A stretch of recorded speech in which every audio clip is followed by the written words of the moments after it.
दोस्तों, आज मैं जो आपको कहानी सुनाने वाला हूँ, ये कोई फ़िल्म की स्क्रिप्ट नहीं, ना ही कोई बनावटी कहानी है। ये एक ऐसी घटना है जो मुंबई के सबसे बिज़ी रेलवे स्टेशन अंधेरी पर हुई थी। हाँ, ये वही अंधेरी स्टेशन है जहाँ दिन में लाखों लोगों का हुजूम उजड़ता है, जहाँ प्लेटफ़ार्म पर कदम रखने की जगह नहीं होती है लोगों को और इस स्टेशन पे लोग चढ़ते नहीं, धक्के मारकर धकेले जाते हैं। दोस्तों, यहाँ इतनी भीड़ होती है जहाँ कदम रखने की भी जगह नहीं होती।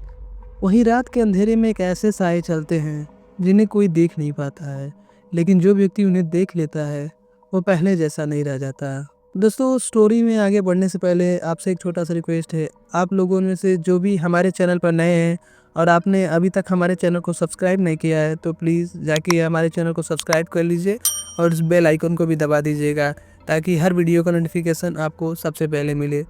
तो चलिए दोस्तों, अब ये कहानी शुरू होती है। ये कहानी है 2024 जून महीने की। अंधेरी मुंबई स्टेशन। आरव जो एक सेल्स एग्जीक्यूटिव होता है, जिसका ऑफिस जो होता है वो डीएन नगर में मुंबई में ही होता है। वो नॉर्मल सी सिंपल 9 से 5 वाली जॉब करता है।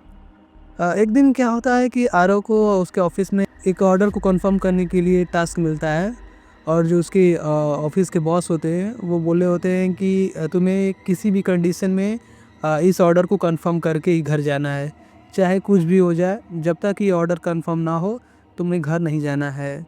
तो ये रिस्पॉन्सिबिलिटी मिली होती है आरव को उस दिन। तो आरव वेटिंग हॉल में अपना वेट कर रहा होता है। जो मीटिंग होती है वो लंबी चल रही होती है, तो इस वजह से वो अपना वेटिंग हॉल में वेट कर रहा होता है।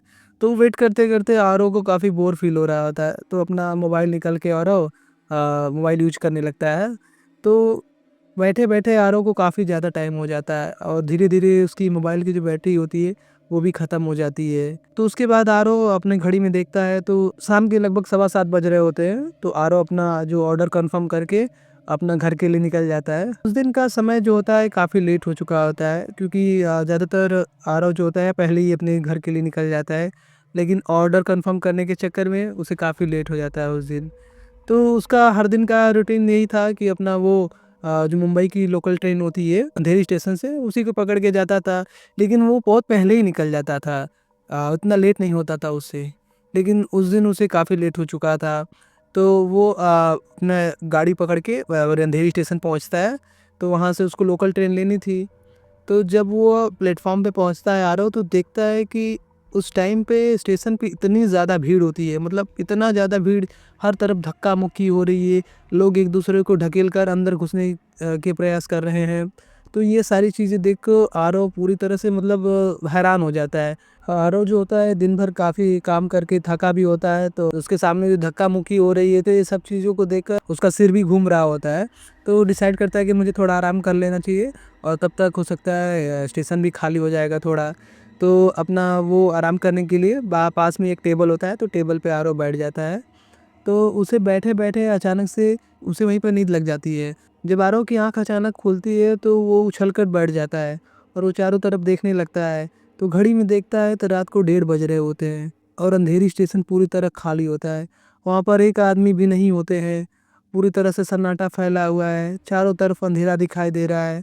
ये सारी चीज़ें देख को आरव को काफ़ी ज़्यादा डर लगता है और वो टाइम देखता है तो उस टाइम के अकॉर्डिंग जो ट्रेन होती है वो तो पहले ही निकल चुकी होती है, क्योंकि ये सो गया होता है।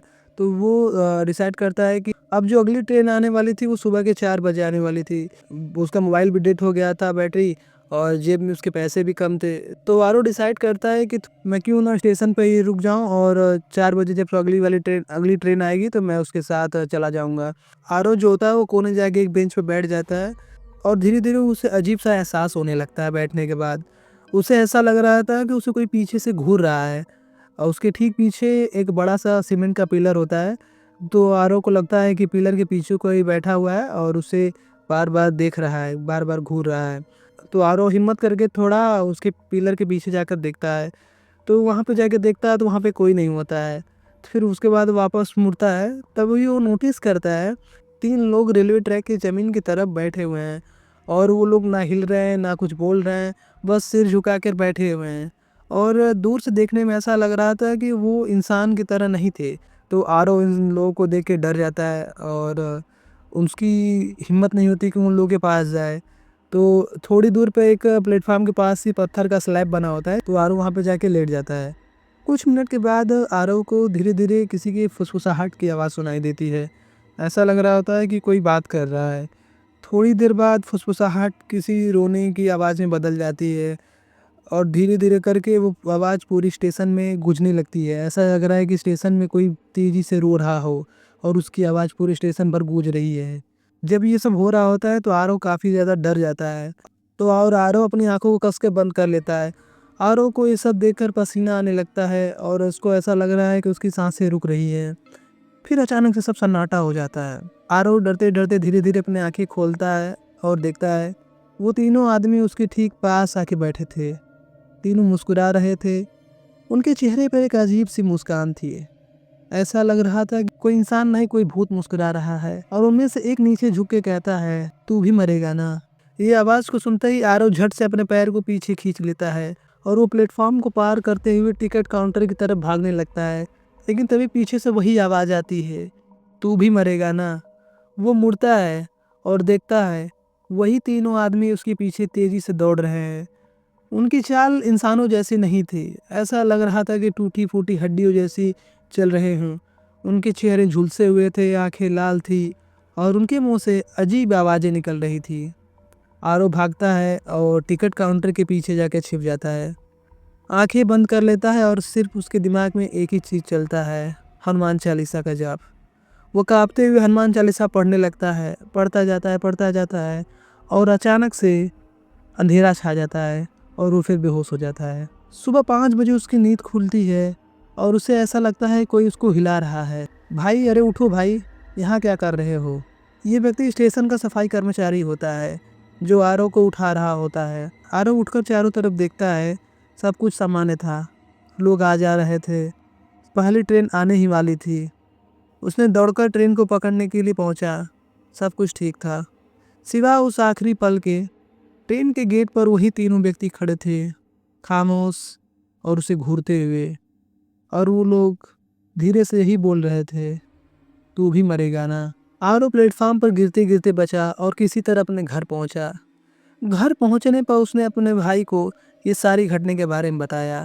अगले दिन पुराने रेलवे टेक्नीशियन से मिलने के बाद जो पता चला वो और भी डरावना था। जब आरव ने सभी घटना को टेक्नीशियन को बताया तो टेक्नीशियन ने कहा, अंधेरी स्टेशन पर ऐसी 3 सालों से दिखते हैं। एक आदमी ट्रेन से गिर गए मर गया था, दूसरा आदमी प्लेटफॉर्म के गैप में फंस के मर गया था और तीसरा आदमी बिजली के झटके से मर गया था। तीनों की मौत रात को 1:30 से 2 बजे के बीच में हुई थी और तब से वो उसी टाइम पे निकलते हैं और वो लोगों से एक ही सवाल पूछते हैं, तू भी मरेगा ना। शाम के 5 बजे के बाद वो टेक्नीशियन अंधेरी स्टेशन पे नहीं रुकता है। उसका कहना है जिस दिन भीड़ होती है वहाँ रात में सन्नाटा मौत को बुलाता है और उस सन्नाटे में अंधेरी स्टेशन कभी खाली नहीं होता। वहाँ हमेशा कोई न कोई होता है, बस लोगों को दिखता नहीं है। दोस्तों, ये कहानी यहीं ख़त्म नहीं होती है। सच कहूँ तो जो आगे हुआ वो कोई हॉरर स्टोरी नहीं, सीधे मौत का साया है। आरव सोचता था कि उसे कभी भी अब अंधेरी स्टेशन पर जाना नहीं पड़ेगा, पर किस्मत हमेशा वहीं धकेलती है इंसान को जहाँ से वो इंसान भागता रहता है। अगली शाम 7 बजे आरव ऑफिस से जल्दी निकला था, लेकिन सड़क पर ट्रैफिक इतना था कि उसे लग रहा था कि मुंबई में वह फंस चुका है। और बारिश का भी मौसम था और मुंबई में बारिश वो नॉर्मल बारिश नहीं होती है। ऐसा बारिश होता है जैसे कि बाढ़ की सिचुएशन बन जाए। हाई ट्रैफिक की वजह से उसका उबर ऑटो कैंसिल हो जाता है। बसें भी पूरी तरह फुल थी और जाम में फंसी हुई थी और बारिश की वजह से मेट्रो लाइन भी बंद था। उसके पास एक ही रास्ता बचता है, अंधेरी स्टेशन। उसी स्टेशन पर जाना जिससे वो जान बचा कर भाग रहा था। अब आरव के हाथ कांप रहे थे, उसका छाती भारी लग रहा था और उसे मजबूरी में आगे बढ़ना पड़ रहा था। जैसे जैसे स्टेशन आता है आरव के कान में वही आवाज़ें गूंजने लगती हैं, तू भी मरेगा ना। अंधेरी स्टेशन तो भीड़ से भरा था। लोग धक्का मारते हुए, चिल्लाते हुए लोकल ट्रेन पकड़ने के लिए भाग रहे थे। लेकिन दोस्तों, भीड़ में भी डर छुपा नहीं था। आरव जैसे जैसे प्लेटफॉर्म की तरफ बढ़ रहा था उसे वही आवाज़ बार बार सुनाई दे रही थी। पसीना, सांसें तेज और दिल की धड़कनें तेजी से बढ़ रही थी। भीड़ में इतने लोग थे फिर भी उसे हर एक सेकेंड महसूस हो रहा था कोई बस उसके कंधे के पीछे खड़ा है और कुछ फुसफुसा रहा है, बहुत ही हल्का, बहुत ही धीरे से। वही आवाज़, तू भी मरेगा ना। आरव मुड़कर पीछे देखता है तो सिर्फ भीड़ ही होती है, लेकिन एक आदमी बारिश में भीगता हुआ काले कपड़ों में उसके पीछे चल रहा होता है। चेहरा नहीं दिख रहा था। आरव डर गया। वो भी आगे भागता है, भीड़ को धकेलते हुए प्लेटफॉर्म पे पहुंचता है। और तब तक वो हुआ जो होना नहीं चाहिए था। ट्रेन आने वाली थी और लोग लाइन में जुटने लगे। आरव प्लेटफॉर्म नंबर 4 पे खड़ा था और तभी उसे ऐसा लगता है कि पीछे से किसी ने उसके कंधे पे हाथ रखा। उसका हाथ ठंडा और एकदम मुलायम था। ऐसा लग रहा था कि उसके कंधे पे किसी ने बर्फ रख दिया हो। वो तेजी से पीछे मुड़ता है और देखता है वही तीनों चेहरे, झुलसे हुए, काली पुतलियां और टूटे हुए जबड़े।